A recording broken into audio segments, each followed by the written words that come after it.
চিরসবুজ পাহাড়, নদী, নীলপানির লেক ও সাদামাটির মিতালিতে ঘেরা নেত্রকোনার দুর্গাপুর কলমাকান্দা উপজেলা। প্রকৃতির অনন্য এই লীলাভূমিতে এবার বাজবে রেলের বাঁশি।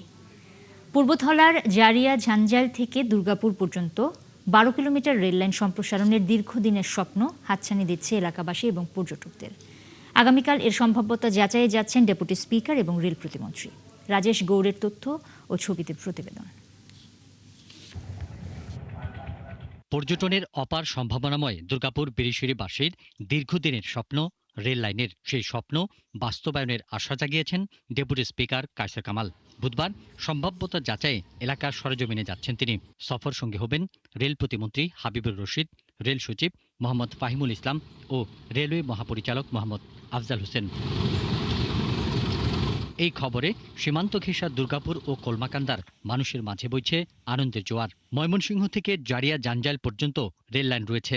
সেখান থেকে মাত্র ১২ কিলোমিটার সম্প্রসারণ করলেই ট্রেন চলে যাবে মেঘালয় সীমান্তে।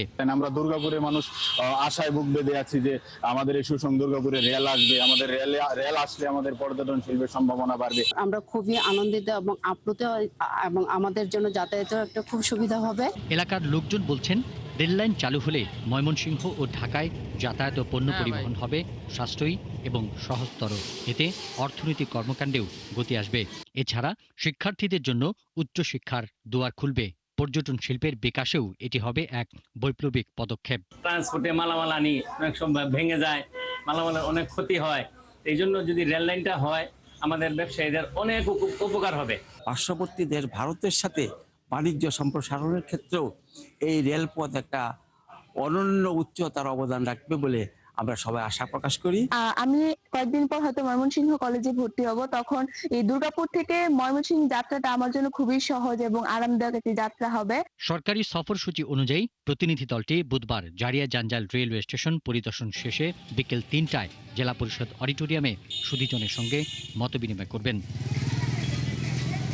পিন্টু হাজং, ৭১।